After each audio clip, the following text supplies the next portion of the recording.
تو سنت اللہ کے رسول سے محبت اللہ کے رسول کی پسند کے مطابق، اور بدعت اللہ کے رسول سے محبت اپنی پسند کے مطابق۔ یہ نہیں بدعتی محبت نہیں کرتا، بڑی محبت کر رہا ہوتا ہے لیکن اپنی پسند کے مطابق کرتا۔ ہمیں تو اللہ کے رسول کی پسند کو دیکھنا ہے۔ خلاف پیمبر کسیرا گزید کہ ہرگز بمنزل نخواہد رسی، جو اللہ کے رسول کے راستے کو چھوڑ کر تو کسی اور راستے سے اللہ کو راضی کرنا چاہے، فرمایا کبھی بھی منزل میں نہیں پہنچے گا۔ اگر یہ کہا جاتا بس ہمیں راضی کرنا اپنے اپنی پسند کے مطابق، تو کسی کا منہ کعبے کی طرف ہوتا، کسی کا مشرق کی طرف، کسی کا شمال کی طرف۔ بھائی اللہ کو راضی کر رہا ہوں، سجدہ تو کر رہا ہوں نا، اللہ کیا جواب ہوتا؟ اب دیکھو سنت بدعت میں بڑا پیارا فرق سمجھنے کے لیے، مغرب کی نماز 3 رکعت، 3 فرض ہے۔ اب کوئی شخص کیا مجھے تو 4 پڑھ لی ہے، اب سجدہ بھی زیادہ کرے گا، ظاہر 2 سجدے زیادہ کر رہا ہے، اللہ کو کر رہا ہے، تلاوت بھی ہو رہی ہے، رکوع بھی ہو رہا ہے۔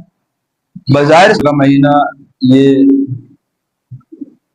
عبادتوں کا مہینہ ہے، خاص کر اس کے جو شروع کے 10 دن ہیں یہ بہت اہم ہے۔ اور جو آیت میں نے تلاوت کی ہے والفجر وليال عشر، اس میں اللہ تبارک و تعالیٰ نے قسم اٹھائی ہے فجر کی اور 10 راتوں کی۔ 10 راتیں علماء کرام کا ایک بڑا طبقہ کہتا ہے کہ اس سے مراد ذی الحجہ کی 10 راتیں ہیں۔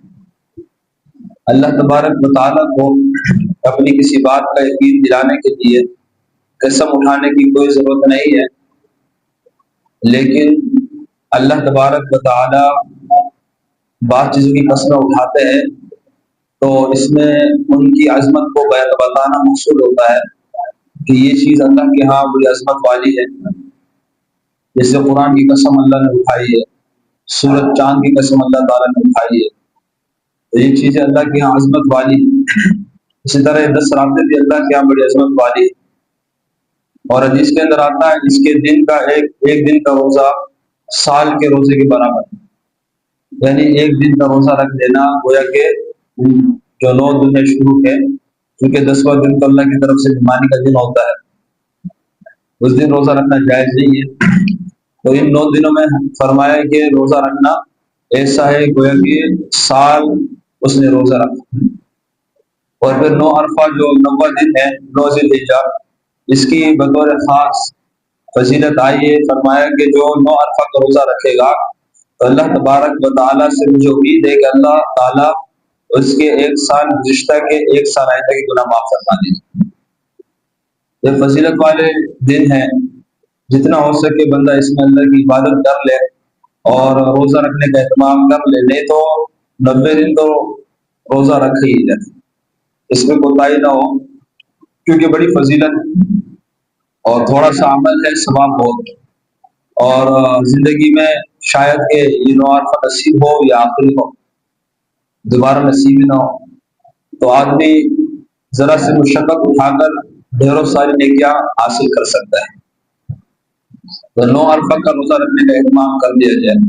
ان دنوں کی کچھ خاص اعمال ہیں جو ان دنوں کے ساتھ ان کا تعلق ہے۔ ان میں ایک تو بڑی عبادت حج کی ہے، جو بعض مسلمانوں کو نصیب ہوتی ہے، جو صاحب استطاعت ہوتے ہیں۔ اسی طریقے سے قربانی کی عبادت ہے۔ اب یہ قربانی کی عبادت بھی اکثروں کو نصیب نہیں ہوتی، تو حکم یہ ہے کہ جن کو نصیب ہے، جن کو توفیق ہے، وہ کرے اور دوسروں کو اس خوشی میں اپنا شریک کر لیں۔ تو یہ عبادت اس مہینے کے ساتھ خاص، ان دنوں کے ساتھ خاص، 9 10 11 اور 12 کے ساتھ ان دنوں میں یہ عبادت کی جا سکتی ہے۔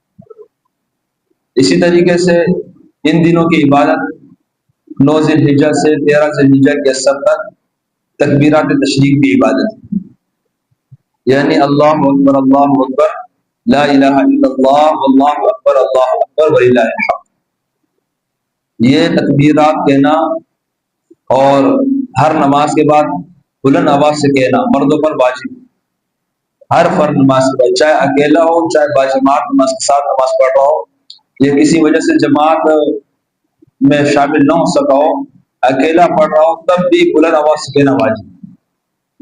عورتوں پر بھی واجب ہے علماء کے قول کے مطابق، اور لیکن ان کے لیے یہ کہ آواز آہستہ رکھنی ہے، عورتوں کے لیے بلند آواز سے کہنا جائز نہیں ہے، لیکن مردوں کے لیے واجب ہے کہنا بھی اور بلند آواز سے کہنا۔ بعض لوگ اس پر عمل تو کرتے ہیں لیکن آواز بلند نہیں ہوتی، حالانکہ یہ اسلام کی شوکت، شان و شوکت کا اظہار ہے۔ اللہ کی کبریائی کے بول بولو، ان دنوں میں اللہ کی بلند آواز سے اللہ کی بڑائی بیان کرو۔ جہاں بلند آواز سے کہنے کا حکم ہے وہاں بلند آواز سے کہنا عبادت۔ ویسے تو عام طور پر اللہ کو بندے کا بلند آواز سے آہستہ آواز میں کہنا اللہ کو پسند ہے بنسبت بلند آواز کے، بلکہ بعض جگہوں پر تو حکم ہے کہ بلند آواز سے کہو گے تو گناہ ہوگا۔ جیسے کوئی آدمی نماز پڑھ رہا ہو تو حکم یہ ہے کہ قرآن کریم کی تلاوت ہی کیوں نہ کر رہے ہو لیکن آواز کو ایسا رکھو اس کی نماز میں خلل نہ آئے، تمہاری طرف توجہ نہ ہو۔ یا کوئی سویا ہوا ہے تو حکم یہ ہے کہ قرآن کریم کی تلاوت کرو لیکن اس انداز سے کرو کہ اس کی نیند میں خلل نہ آئے۔ اسلام ایسا انصاف والا دین ہے اور ایسا اعتدال والا دین ہے کہ سونے والے کی بھی ایسی رعایت ہے کہ قرآن کریم جیسے عظیم الشان کتاب کی تلاوت ہو رہی ہو لیکن حکم یہ ہے کہ قرآن کریم کو بھی اس انداز سے پڑھا جائے کہ سونے والے کی نیند میں خلل نہ آئے، بیمار ہے اس کو تکلیف نہ ہو، تو اعتدال والا دین ہے۔ تو عام طور پر تو اللہ تعالیٰ کو پسند ہے بندہ آہستہ آواز اس سے مانگے، دعائیں کرے، ذکر کرے، ادعوا ربکم تضرعا وخفیا۔ اللہ تعالیٰ قرآن میں فرماتے ہیں کہ اپنے اللہ سے دعائیں مانگو، اللہ کو پکارو گڑ گڑاتے ہوئے عاجزی کے ساتھ، اور فرمایا کہ آہستہ آہستہ آواز، انہ لا یحب المعتدین، اللہ کو حد سے زیادہ بڑھنے والے، حدوں کو تجاوز کرنے والے لوگ اللہ کو پسند نہیں ہیں۔ لیکن ان دنوں کے اندر 9 ذی الحجہ سے 13 ذی الحجہ کے اثر تک یہ 5 دن بنتے ہیں، ان میں حکم یہ ہے مردوں کو کہ بلند آواز سے کہنا۔ اس لیے حضرات صحابہ کرام رضوان اللہ تعالی علیہم اجمعین کیونکہ اللہ کے رسول صلی اللہ تعالی علیہ وسلم کی تربیت یافتہ تھے تو وہ بلند آواز سے کہتے تھے، اور آپ کو دیکھا تھا انہوں نے بعض صحابہ تو بازار میں جاتے ہوئے، کسی کام سے جا رہے ہیں، دینی کام سے جا رہے ہیں، دنیاوی کام سے جا رہے ہیں، اور تکبیریں لگاتے ہوئے تکبیروں کی آوازیں بازاروں کے اندر بلند، دوسروں کو بھی یاد دہانی کروا ہے یہ دن اللہ کی بڑائی کے دن، یہ اللہ تعالیٰ کی بڑائی کے دن۔ عبداللہ ابن عمر رضی اللہ عنہ کے بارے میں یہ روایت میں آتا ہے کہ آپ کے ساتھ چند اور لوگ ہوتے اور آپ بازار میں جا رہے ہوتے، زور سے کہہ رہے ہوتے اللہ اکبر لا الہ الا اللہ اللہ اکبر وللہ الحمد۔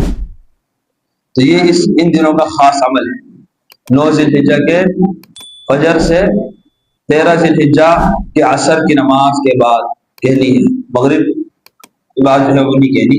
یہ 5 دن بنتے ہیں، ان 5 دنوں میں تکبیر کہنا ایک مرتبہ بلند آواز سے کہنا واجب۔ عام طور پر مردوں کو یہ نصیب ہو جاتی ہے کیونکہ سال میں یہ ان دنوں کے ساتھ خاص عمل ہے تو غفلت اور ظہور ہو جاتا ہے، بھول ہو جاتی ہے، لیکن ماشاءاللہ مجمع ہوتا ہے، 10 ہوتے ہیں، 20 ہوتے ہیں، 15 لوگ ہوتے ہیں، تو کسی ایک کو یاد ہوتی ہے تو ایک ایک کہنے سے سب کو یاد ہو جاتا ہے تو تکبیر کہنی۔ لیکن عورتوں کو یہ مسئلہ بتانا چاہیے، ضروری ہے گھر میں بھی آپ جائیں گھر میں تو گھر والوں کو بتائیں کہ اس طرح 9 ذی الحجہ کے فجر سے 13 ذی الحجہ کے اثر تک تمہیں بھی آہستہ آواز میں ایک مرتبہ تکبیر کہنی ہے۔ اور اس کو یاد رکھنے کا طریقہ بھی ہے آسان کہ جہاں نماز پڑھنے کی جگہ ہے، بعض لوگوں کی جائے نماز خاص ہوتی ہے، فلاں کمرے فلاں جگہ نماز پڑھتے ہیں عورتیں، تو وہاں پر لکھ دیا جائے کاغذ سے، اسے دیوار پہ چسپا کر دے، تکبیر لکھ دے۔ یہ یاد دہانی کا ایک طریقہ ہے۔ یا جس مسلح پر نماز پڑھ رہی ہے اس کے ساتھ کوئی کاغذ چسپا کر کے اور اس پہ لکھ دے تکبیر، تکبیر لکھنا، اس پر وہ زمین پہ لگے، کوئی گناہ بھی نہیں، اللہ اکبر لکھے پھر تو گناہ ہے اس کا زمین پہ رکھنا، اللہ کے نام کی بے ادبی ہے۔ تو طریقہ ہے، اگر یاد رکھنے کا یہ طریقہ ہے تو اس طرح ان کو یاد رکھنا آسان ہوگا، پڑھنا آسان ہو جائے گا، ورنہ عام تو بہت مشکل ہوتا ہے۔ مرد حضرات چونکہ زیادہ ہوتے ہیں تو ایک بھول جائے، دوسرا بھول جائے، تیسرے کو یاد آ جاتی ہے، کبھی کبھی امام صاحب بھول جاتا ہے، پیچھے والوں کے پڑھنے سے شروع ہو جاتا ہے، تو یہ ہو جاتا ہے، انسان ہے۔ اور بعض مرتبہ عید کی نماز چونکہ سال میں 2 بار ہوتی ہے تو اس کا ہی مذاکرہ کرانا پڑتا ہے، ہمیں بھی یاد رکھنا پڑتا ہے کس طرح پڑھانی ہے۔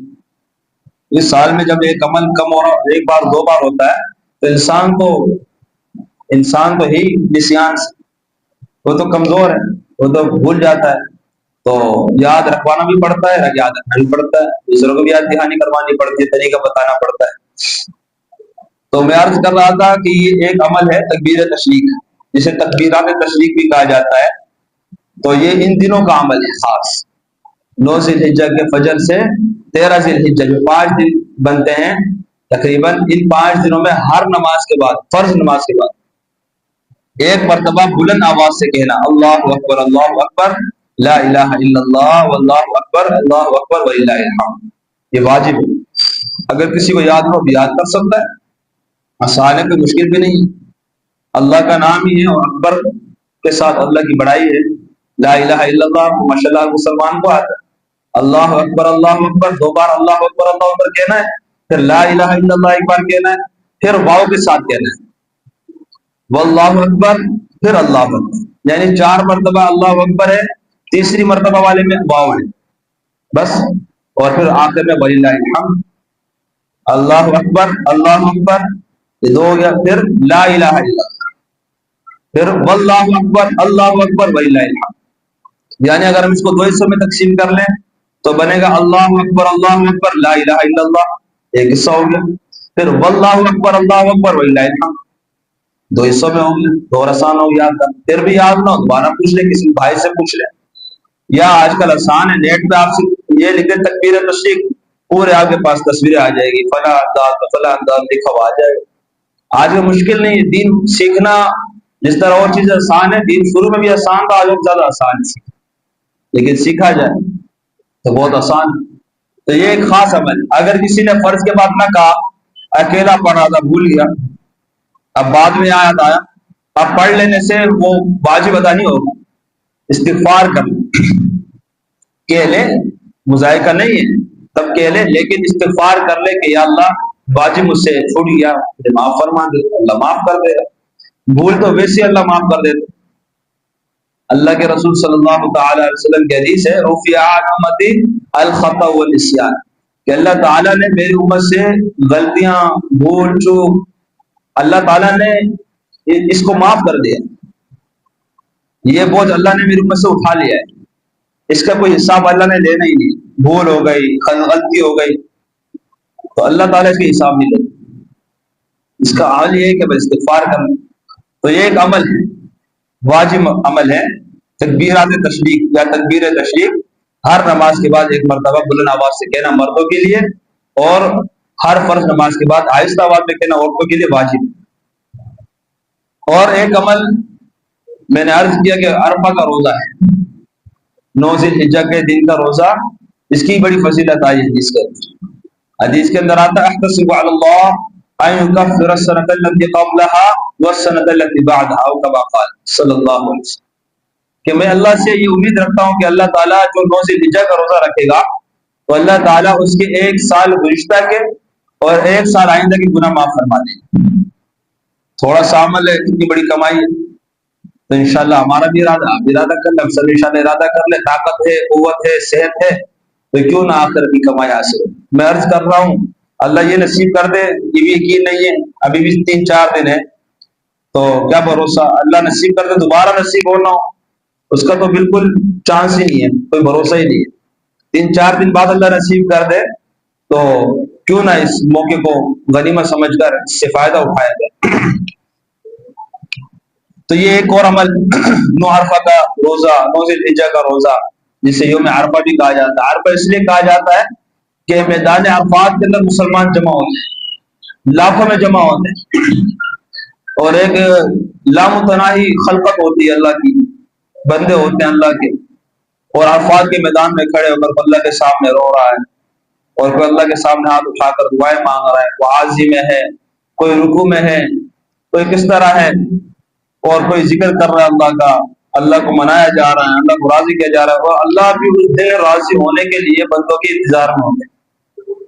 حدیث کے اندر آتا ہے شیطان اپنے اوپر مٹی ڈالتا ہے، اس دن مٹی ڈالتا ہے، دیکھتا ہے کہ اللہ بندوں کے کیسے جلدی راضی ہو رہے ہیں آج، اللہ اتنے بندوں کو معاف کرتا ہے، کہتا ہے میرا تو ساری محنت ضائع ہو گئی، ہوتا ہے نا، اس کی تو محنت ضائع ہو رہی ہے، وہ تو پوری امید لگائے بیٹھا تھا میرے ساتھ بڑے سارے جمع ہو رہے ہیں جہنم کے ساتھ، بہت ساروں کی اللہ تعالیٰ کی تقدیریں بدل دیتا ہے، جہنمیوں کے نام سرے سے ان کے نام ہٹا کر جنت کی طرف، اور ان کو اس کو بدبخت کو وہ نور نظر آ رہا ہوتا ہے، ان کے چہرے پر تو ایمان کا نور آ رہا ہوتا ہے، اور جو ایمان کا ایک اپنی جو تازگی ہے وہ نظر آ رہی ہوتی ہے اس بدبخت کو، تو وہ اپنے اوپر مٹی ڈالتا ہے، افسوس رو رہا ہوتا ہے، چیخ رہا ہوتا ہے، یہ کیا ہوا، یہ کیا ہوا میرے سے۔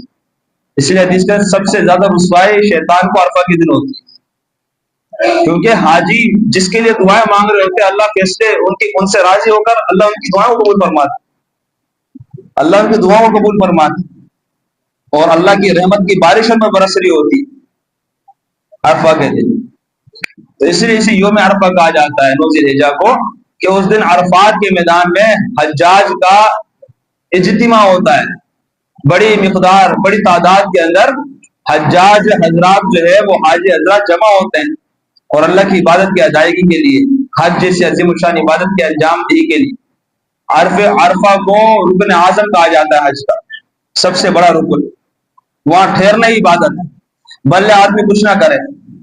359 دن 360 دن ہے سال میں، 359 دن تقریباً بندہ 360 بندہ وہاں کھڑا ہو کر کھڑا رہے بیٹھا رہے کچھ بھی کرے، وہ ثواب نہیں ہے، کیونکہ اللہ کا حکم ہے اس دن کھڑے ہو گئے تو ہم تم سے راضی ہو جائے گی۔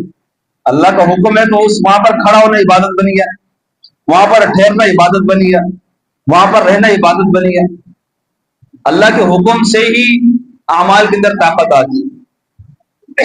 جو کہتے ہیں نا سنت اور بدعت، سنت کو اختیار کیا جائے، حدیث کے اندر یہ تاکید آئی ہے، بدعت سے بچا جائے، اس میں مقصد یہ ہے، وجہ ہی ہے، فلسفہ ہی ہے کہ چونکہ سنت اللہ کے حکم کے مطابق عمل ہو رہا ہوتا ہے، اور بدعت جو ہے وہ اپنی مرضی سے۔ بڑی خوبصورت بات کہی ایک عالم دین نے، دل کو لگنے والی، فرمایا سنت کسے کہتے ہیں؟ سنت کہتے ہیں حضور صلی اللہ تعالی علیہ وسلم سے محبت، حضور کی چاہت کے مطابق، حضور کی پسند کے مطابق، اور بدعت کہتے ہیں حضور صلی اللہ تعالی علیہ وسلم سے محبت اپنی پسند کے مطابق۔ یہ فرق ہے سنت اور بدعت، کتنا زبردست فرق بتایا۔ اب بتائیں چاہت کون سی قبول ہوگی؟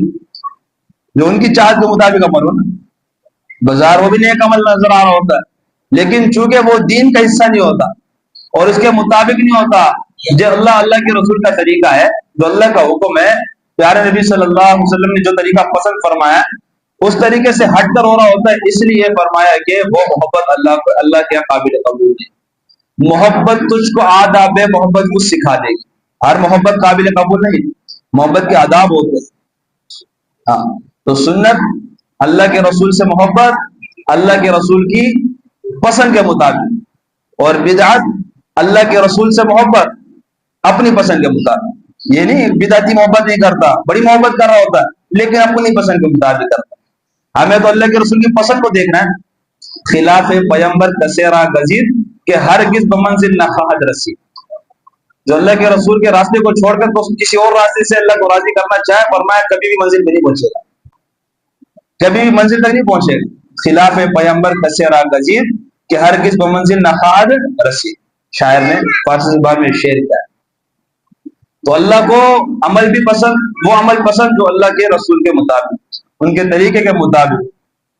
تیری محبوب کی یارب شباہت لے کے آیا ہوں، حقیقت اس کو تو کر دے میں صورت لے کے آیا ہوں۔ صورت اللہ کے رسول والی بنائیں، کم از کم ان کی اتباع تو کر لیں ہم، ان کی زندگی کو دیکھ کر اپنی زندگی بنا لیں ہم، اللہ قبول کر لیں گے۔ ظاہر ہے وہ خلاص ہم پیدا نہیں کر سکتے، نہ وہ آ سکتا ہماری زندگیوں میں جو صحابہ کرام نے پیدا کیا، لیکن نقل تو کریں نا۔ اچھا ویسے نقل اچھی نہیں ہوتی، لیکن دین کا نقل ہی مطلوب۔ دین چونکہ یہ منقول ہے، اللہ کے رسول سے چلا آ رہا ہے، صحابہ کرام نے کیا، تابعین نے کیا، تبع تابعین، تو دین اللہ کو وہی قبول ہے۔ اگر یہ کہا جاتا بس ہمیں راضی کرنا اپنی پسند کے مطابق، تو کسی کا منہ کعبے کی طرف ہوتا، کسی کا مشرق کی طرف، کسی کا شمال کی طرف، بھائی اللہ کو راضی کر رہا ہوں، سجدہ تو کر رہا ہوں اللہ، کیا جواب ہوتا؟ اب دیکھو سنت بدعت میں بڑا پیارا فرق سمجھنے کے لیے، مغرب کی نماز 3 رکعت، 3 فرض ہے۔ اب کوئی شخص کیا مجھے تو 4 پڑھ لی ہے، اب سجدہ بھی زیادہ کرے گا، ظاہر 2 سجدے زیادہ کر رہا ہے، اللہ کو کر رہا ہے، تلاوت بھی ہو رہی ہے، رکوع بھی ہو رہا ہے، بظاہر اس کو کوئی برائی تو نہیں ہے، لیکن کیا ہوگا؟ لوگوں سے پوچھا جائے کہے گا 3 بھی ضائع کر دی تھی. کیوں؟ کیونکہ اپنی طرف سے تو نے اضافہ کیا ہے. دین تو 3 ہے، 3 رکعت دین تھا، یہ چوتھی کا اضافہ کر کے تو نے دوسرا دین بھی اپنا ضائع کر دیا. تو یہ نہیں کہ وہ 3 قبول ہو گئے 1 ضائع ہو گئے، بلکہ وہ 3 کو بھی لے ڈوبے گا. 3 رکعت بھی ضائع ہو جائے گی، ان کو بھی لے ڈوبے گا، ان کا اجر و ثواب تو کہیں گناہ الٹا لازم ہوگا. تو یہ سنت اور بدعت میں فرق. بظاہر نظر ایک ہی سی چیز آ رہی ہے، لیکن سنت اللہ کو، اللہ اپنے پیارے نبی صلی اللہ علیہ وسلم کی اداؤں سے محبت، اور آپ کی ہر ادا اللہ کا حکم اور اللہ کی منشا کے مطابق ہوتی. ما ضل صاحبکم وما غوا وما ينطق عن الهوى، یہ تو اپنی ذات سے بولتے ہی نہیں ہیں، اپنی طرف سے بولتے ہی نہیں ہیں. ان هو الا وحی یوحی، ہم جو چاہتے وہ بولتے ہیں.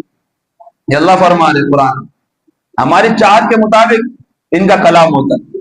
بعض صحابہ کرام، ایک صحابی تھے وہ اللہ کے رسول کی ہر بات کو نقل کرتے تھے یاد دہانی کے لیے کہ کبھی کوئی بات بھول نہ جاؤں. آپ کی تو ایک بات موتی تھی تو وہ لکھ لیا کرتے تھے. بعض صحابہ کرام نے جب دیکھا یہ ہر بات لکھ رہے ہیں تو کسی نے اس سے کہا کہ اس طرح نہ لکھو، بس اوقات اللہ کے رسول غصے میں بھی بات فرما دیتے ہیں تو اسے بھی لکھ لیا کرتے. تو جب یہ بات اللہ کے رسول تک پہنچی تو آپ نے فرمایا نہیں، میں جو کچھ کہتا ہوں اللہ کے حکم کے مطابق ہوتا ہے. میری خوشی بھی اللہ کے امر کے مطابق، میرا غصہ بھی اللہ کے لیے ہوتا ہے، اللہ کی رضا کے مطابق ہوتا ہے. میں جو کہوں تم لکھ لیا کرو. میری ہر بات حدیث ہے، میری ہر ادا سنت ہے، میرا ہر قول حدیث ہے، میرا ہر عمل سنت ہے. یہ حدیث کا مفہوم. تو اللہ کو اپنے پیارے حبیب صلی اللہ تعالی وسلم سے بڑی محبت اور آپ کی ایک ادا سے محبت، تو ہم جو کام کریں سنت کے مطابق. اس میں عمل میں وزن آتا ہے. اور بدعات سے پناہ مانگے اللہ کی، بدعات سے بچے، اس سے اعتراض کرے. اب بدعات کیا ہے؟ بظاہر اچھا عمل ہو رہا ہے لیکن چونکہ ان کے طریقے کے مطابق نہیں. ظاہر ہے گناہ کو تو کافر بھی گناہ سمجھتا ہے، مسلمان تو مسلمان ہے، وہ یہ تھوڑی ہے کہ وہ گناہ کر کے اس کو ثواب سمجھے گا. بدعات کی جو نفی آئی ہے یہ وہی بدعات ہے نا کہ بظاہر اچھا نظر آ رہا ہوتا ہے لیکن اللہ کے رسول صلی اللہ علیہ وسلم کے بتائے ہوئے دین کے مطابق نہیں ہوتا. آنے والی نسل، آپ کی اولاد اگر آپ عمل کریں گے، آپ کی اولاد اس کو دین سمجھے گی، ان کی اولاد ان کو واجب سمجھے گی، ان کی اولاد آنے والی نسل کو فرض سمجھے گی. کیا ہوگا؟ اللہ کے رسول کا دین رہے گا محفوظ؟ نہیں رہے گا. اب کیا پتہ چلے گا اصل کیا ہے نقل کیا ہے؟ تو اس لیے خود بھی بچیں اور دوسروں کو بھی سمجھائیں کہ سنت کے مطابق جو عمل ہوگا وہی اللہ کو راضی کرنے والا ہے اور وہی اللہ کے رسول کی قرب کا ذریعہ ہے. حوض کوثر پر آپ نے فرمایا میں دیکھوں گا میری امت کے ایسے افراد ہوں گے، میں پہچان لوں گا. بظاہر نماز پڑھنے والے ہوں گے، چہرے روشن ہوں گے، خاص نشانی ہوگی اس امت کی. لیکن آپ نے فرمایا میں جب ان سے ملنے کے لیے آگے بڑھوں گا تو فرشتے مجھے منع کر دیں گے. میں ان سے کہوں گا فرشتے میری امت ہے، انہیں میرے قریب آنے دو. تو وہ عرض کہ یا رسول اللہ یہ انہوں نے آپ کے بعد آپ کے دین کو بدل ڈالا تھا. بظاہر دین کا کام کرتے تھے لیکن وہ دین نہیں تھا، آپ کا طریقہ نہیں. آپ نے فرمایا پھر میں تم سے کہوں گا انہیں مجھ سے دور کر دو، جنہوں نے میرے دین کو بدلا مجھ سے دور کر دو. صحیح دین صحیح. تو اس لیے ہر عمل سنت کے مطابق. میں عرض کر رہا تھا قربانی کے دن، قربانی ایک مبارک عمل ہے اور اللہ کی رضا کے مطابق ہونی چاہیے، اللہ کی رضا مطلوب ہونی چاہیے. اللہ کو یہ عمل بہت پسند ہے. اللہ تعالیٰ کو جانور کی گردن پر اللہ کے نام لے کر اللہ کی رضا چھری پھیرنا اللہ کو بہت پسند ہے. اللہ تعالیٰ قرآن کریم میں فرماتے ہیں لن ینال اللہ لحومها ولا دماؤها، نہ ہمیں تمہارے جانور کا خون مطلوب ہے نہ اس کا گوشت مطلوب ہے. ایسا نہیں ہے کہ تم کاٹو گے خون آئے گا اپنی قدرت سے اٹھائیں گے پھر اور جانور بنائیں گے. معاذ اللہ، اللہ کو کیا ضرورت، یا یہ گوشت تم کھاؤ گے اور ہماری عبادت آسان ہو جائے گی وغیرہ وغیرہ. فرمایا تمہیں فائدہ ہوگا اس کا، تم کھاؤ، تم حاصل کرو، خون بہاؤ، بس ہمیں تو اخلاص مطلوب ہے، ہمارے حکم کے مطابق کر لو. اور یہ اس عظیم ہستی کی سنت اور ان کی نقل ہے جنہوں نے اخلاص کے ساتھ بیٹے کی قربانی پیش کی. اللہ نے قربانی بیٹے کی لینی نہیں تھی، امتحان لے رہے تھے. اللہ ابراہیم علیہ السلام کو اپنے طور پر سمجھتے تھے بیٹا قربان کرنا ہے اور بیٹا بھی یہ سمجھتے تھے قربان ہونا ہے کیونکہ دوسری بات تو تھی نہیں. معاذ اللہ، ورنہ یہ معاذ اللہ تمہارے ایسا ہوتا ہے یہ ڈرامہ ہو رہا ہے. معاذ اللہ، تو اپنے مطابق وہ تو رو رہے ہیں، ایک دوسرے سے لپٹ کر چمٹ رہے ہیں اور آخری علم دائیں باتیں ہو رہی ہے. بیٹا پیار بھری باتیں کر رہا ہے، ابا پریشان نہ ہونا، میں اللہ کا بندہ تھا، اللہ نے دیا تھا، اللہ مانگ رہے ہیں، اللہ ہمارے رب ہے۔ بیٹے کا باپ نے حوصلہ دیکھا، باپ کی ہمت میں کچھ مضبوطی آ گئی، بیٹا ایسا اللہ نے دیا تھا، ان کے پشت اللہ کے رسول کو آنا تھا۔ اللہ کے رسول ہمارے پیارے نبی صلی اللہ علیہ وسلم انہی کی پشت میں سے ہے نا، اسماعیل علیہ السلام کی اولاد میں سے ایک ہی نبی آئے ان کی پشت میں سے، اور ایک نبی جو سب کے سردار سید الانبیاء ہیں۔ تو وہ ہمت اور حوصلے والا ایسا تھا کہ اللہ نے فرمایا فبشرناہ بغلام حلیم، بڑے تحمل والا، برداشت والا بچہ۔ تو یہ قربانی تھی، اور وہ سمجھتے تھے قربان ہونا ہے، باپ سمجھتے تھے قربان کرنا ہے، لیکن اللہ کے علم میں تھا کہ ہم نے بھی امتحان لینا ہے، قربانی بھی ہے۔ اب وہ تو بظاہر سب کچھ ہو گیا تھا، روایت میں آتا ہے الٹا لٹایا بھی، چھری یوں چلائے بھی، یوں چلانے کی طاقت نہ تھی، بیٹے کا چہرہ صاف نہ ہوگا، وَتَلَّهُ لِلْجَبِينِ، الٹا لٹایا اور چھری چلائے۔ اللہ کی قدرت، اسماعیل السلام اپنے حساب سے ذبح کر چکے ہیں، آنکھوں پر پٹی بندھی ہوئی ہے۔ اللہ کی قدرت جب آنکھیں پٹی ہٹائی، دیکھا تو مینڈے کا منڈے سر کے ہاتھ کے نیچے تھا سر اس کا، اور بیٹے سامنے بیٹھ کر مسکرا رہے ہیں۔ بھائی اللہ اللہ ہے، جس اللہ پر ہم ایمان رکھتے ہیں ہم سمجھتے ہیں اللہ کیا نہیں کر سکتا۔ تو بہت بڑا امتحان تھا ان کے لیے، ہمیں اللہ تعالیٰ ان کا قرب دینے کے لیے، اور ہمیں اللہ تعالیٰ اس کا کچھ حصہ ہمیں اللہ اس درجے میں ہمیں قبول کرنے کے لیے ہمیں جانور کی گردن پر چھری جو ہے وہ پھیرنے کا حکم دے دیا۔ تو اس میں اخلاص مطلوب ہے، اللہ کی رضا مطلوب ہے، اللہ کے رضا کے لیے ہوگا تو قربانی مبارک ہے، ورنہ گوشت کے سوا کچھ حاصل نہیں ہو۔ تو اس میں نیت ضروری ہے کہ گوشت کی نہ ہو، اس اللہ کے نام پر قربان کرنا ہے، گوشت ویسے ہی ہمارا ہے۔ بہتر تو یہ اپنے لیے ہو، پڑوسیوں کے لیے ہو، دوسروں کے لیے حصہ ہو، لیکن مقصود اللہ کی رضا، ورنہ سارا بھی آدمی رکھ لے گناہ نہیں ہے، جائز ہے، لیکن بہتر صورت یہ ہے دوسروں کو بھی اس خوشی میں شامل کرنا۔ اللہ تعالیٰ ہر حکم اپنی رضا کے مطابق کرنے کی توفیق نصیب فرمائے۔ وآخر دعوانا الحمدللہ۔